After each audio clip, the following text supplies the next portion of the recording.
بسم اللہ الرحمن الرحیم۔ مسائل کی مجلس میں آپ حضرات کے سامنے تذکرہ آیا کہ قیامت سے پہلے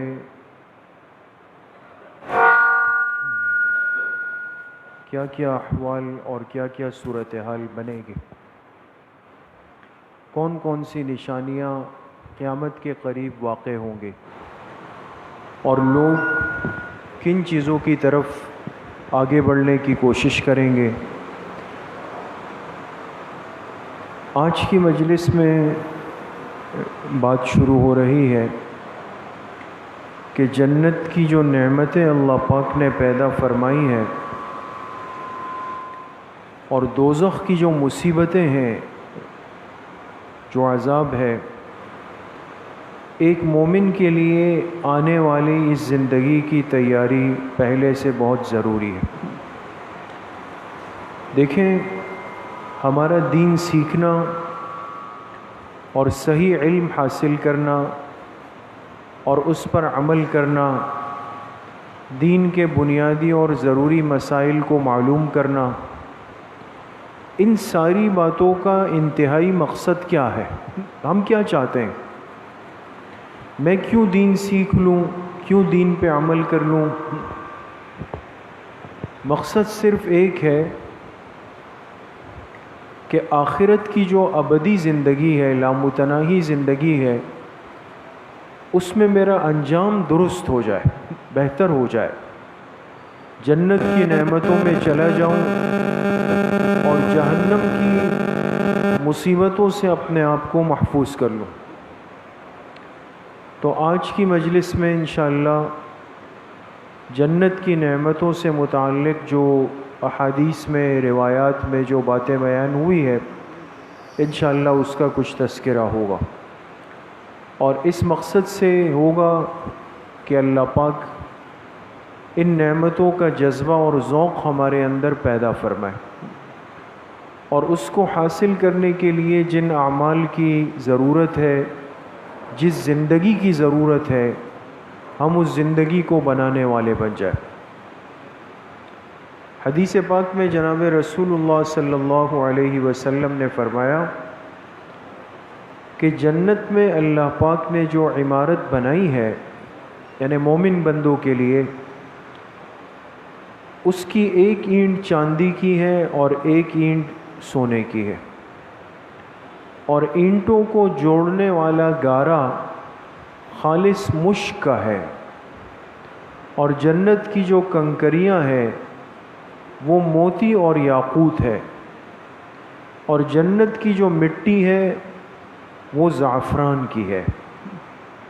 جو شخص جنت میں ایک مرتبہ چلا جائے گا وہ ہمیشہ کے چین اور سکھ میں رہے گا، اب کبھی رنج اور غم نہیں دیکھے گا، نہ کبھی اس کو موت آئے گی، نہ جنتیوں کے کپڑے میلے ہوں گے، اور نہ ان کی جوانی کبھی ختم ہوگی۔ کتنی بڑی عظیم فضیلت والی روایت ہے، اللہ ہم سب کو نصیب فرمائے۔ تو اب وہ ساری چیزیں ہیں جس کے لیے آج ہم دنیا میں بہت زیادہ بھاگ دوڑ کر رہے ہیں۔ ہمارے اندر معیار یہی چیزیں بنی ہوئی ہے جو اللہ پاک نے جنت میں تیار کر کے رکھی ہوئی ہے۔ دوست، کتنے زیورات، مستورات کو فکر ہے کہ میرے پاس کتنے زیورات جمع ہو گئے، ہمیں فکر ہوتی ہے کہ میں نے مکان کیسے بنایا، کیا مٹیریل استعمال کیا، کیسے پتھر لگائے، کیسے ماربل لگائے، ایسے پودے لگائے، یہ سب چیزیں ہیں۔ اب اس کے لیے کیا کرنا ہے؟ اس کے لیے بالکل پاگل بننا ہے، پاگل بننا ہے، اس لیے کہ ایک گھر خریدنے کے لیے کم از کم آج کروڑوں روپے چاہیے، اور بنانا تو ہے، اس سے کم پر اطمینان نہیں۔ تو اب بنانا جب ہے تو اس کے لیے دنیا کا مجنون بننا ضروری۔ آپ دیکھیں، صبح نکلتے ہیں، رات کو کوئی 12 بجے آ رہا ہے، کوئی 2 بجے آ رہا ہے، ہم کہتے ہیں سیزن ہے، فجر تک لوگ کام کرتے ہیں اس میں، تاکہ یہ ساری چیزیں مجھے حاصل ہو جائیں. لیکن اللہ کی شان یہ ہے کہ کبھی بھی ان چیزوں کی حرص وہ ختم نہیں ہوتی. اس لیے حدیث پاک میں آپ علیہ السلام نے مٹی کی محبت کو ناپسند فرمایا. مٹی سے مراد وہ کام کہ جس میں زیادہ دار و مدار مٹی پر ہے. دیکھیں وہ روایت آج کتنی سچی ثابت ہو رہی. آج سب سے زیادہ انسان کہتا ہے بھئی کمائی کا ذریعہ کنسٹرکشن ہے، تعمیرات ہے، بلڈنگیں ہیں، اور حرص کتنی بڑی ہوئی ہے کہ ایک ایک انچ کا حساب آج ہوتا ہے، ایک ایک فٹ کا حساب ہوتا ہے.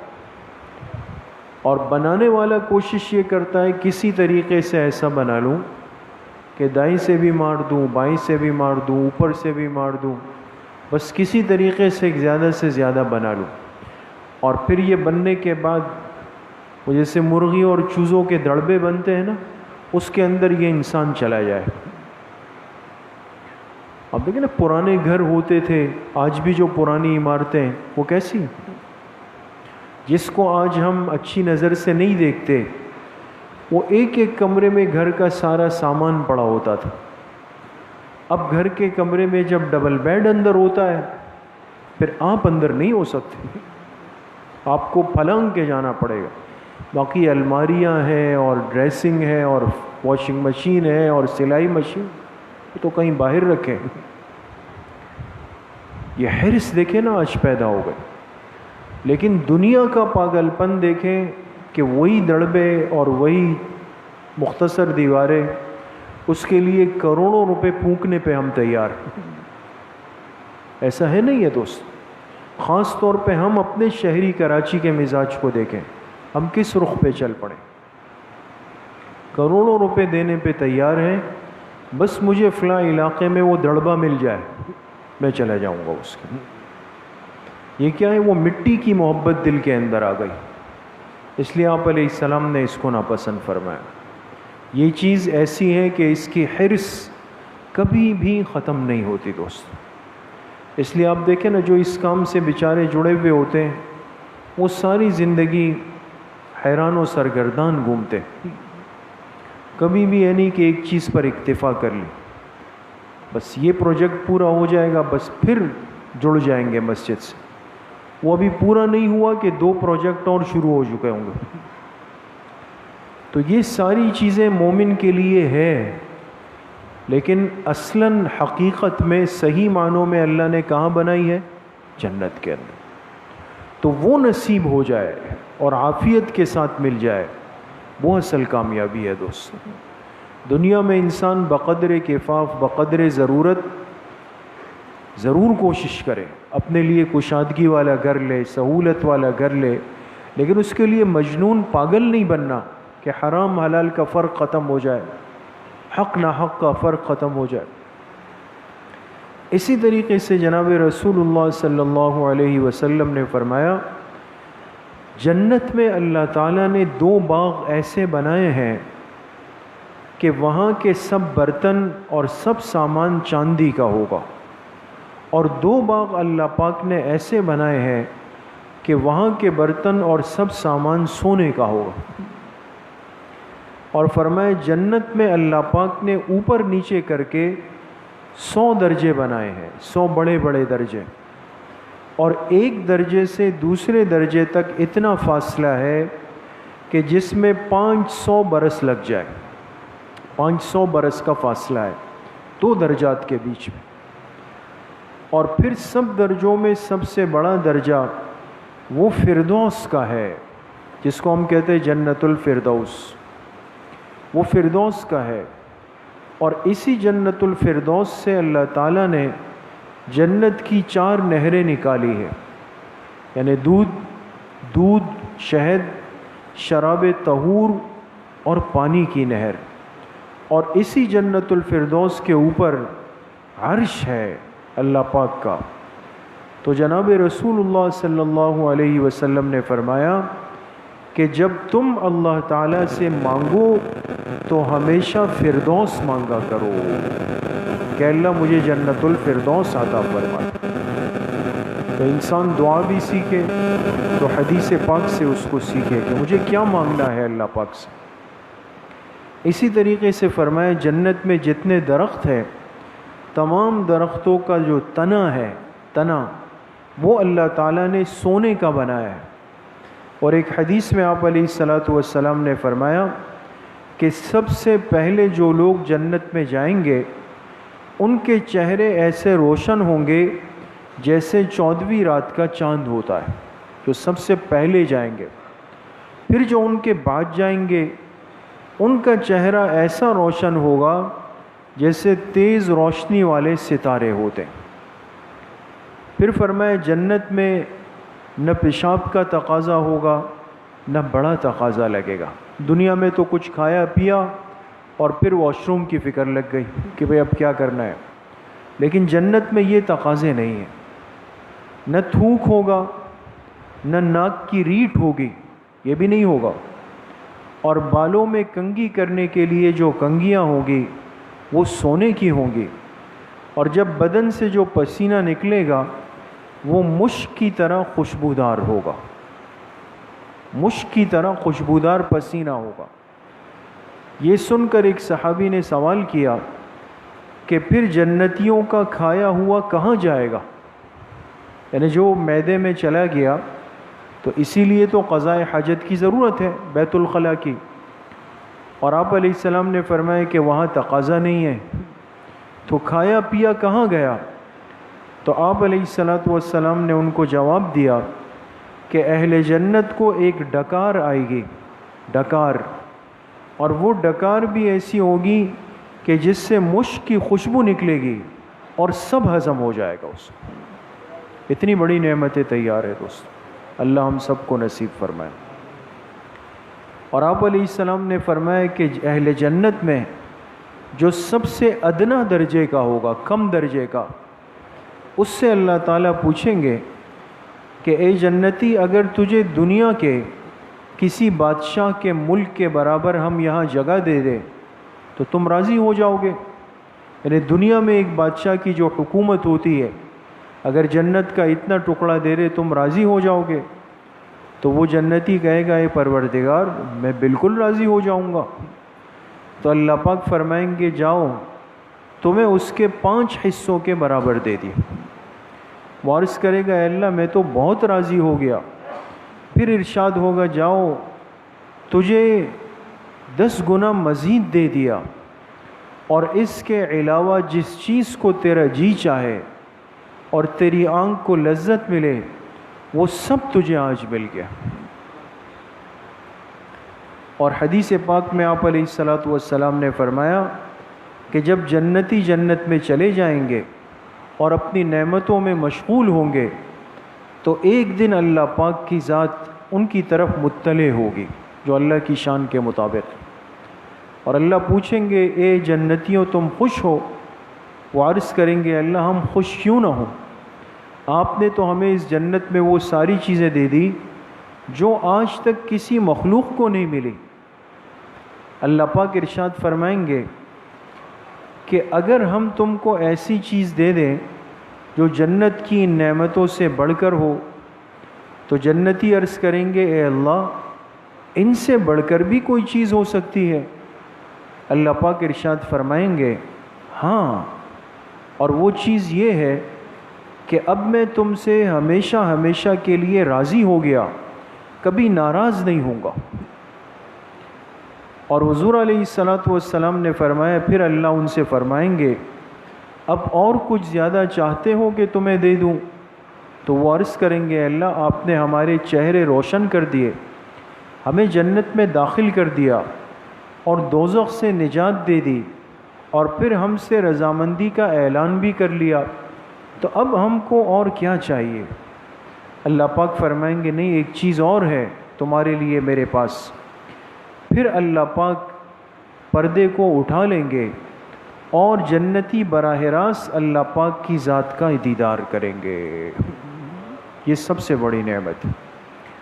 تو بہرحال یہ چند روایات ہیں جس میں جنت کے انعامات کا تذکرہ ہے، اور یہ تذکرہ صرف انسان سن سکتا ہے اور اس کی خوشی کو محسوس کر سکتا ہے، لیکن اس کی حقیقت کو کبھی نہیں پا سکتا کہ وہ کس کیفیت میں ہوں گے، اور وہاں جانے کے بعد ہم اس کو دیکھنے کے بعد کتنا خوش ہوں گے، کس طریقے سے اس کو استعمال کریں گے۔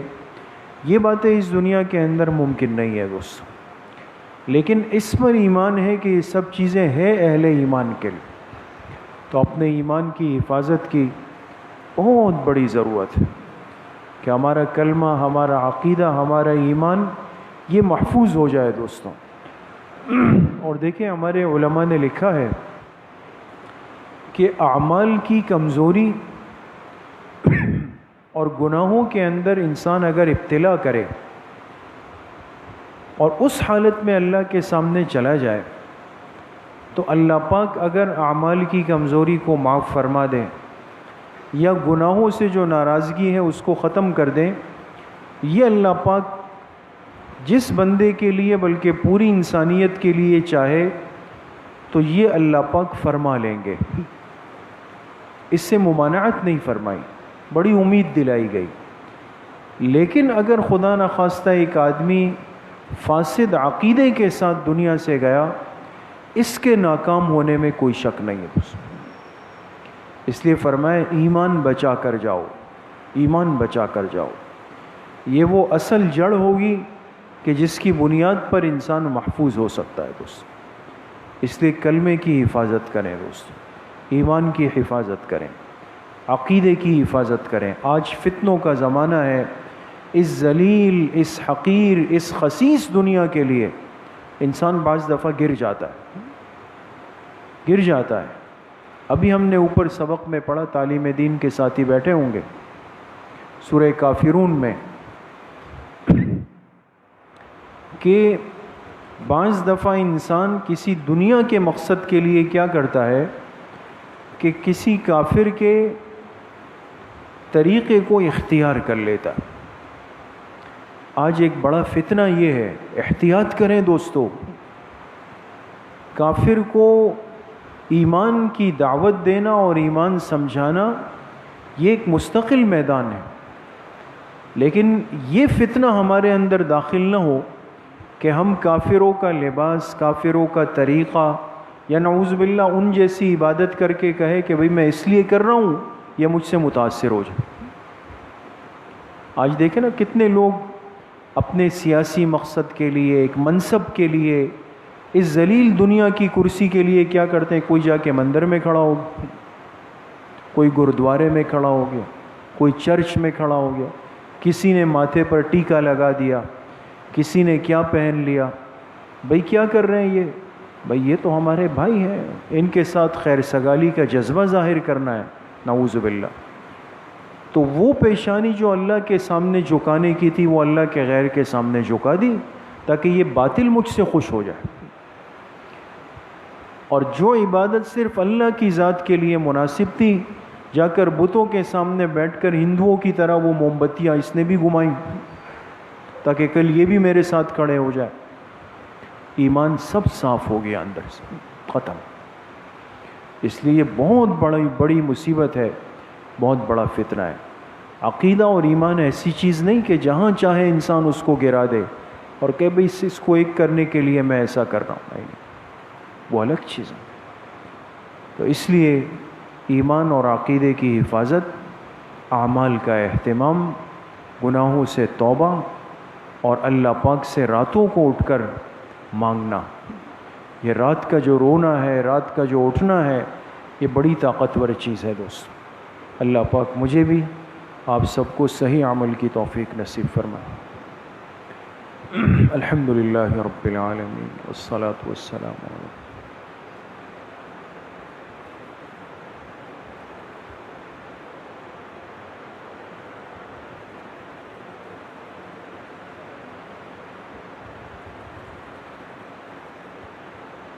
وصلی اللہ وسلم علی نبینا محمد وآلہ واصحابہ اجمعین برحمتک یا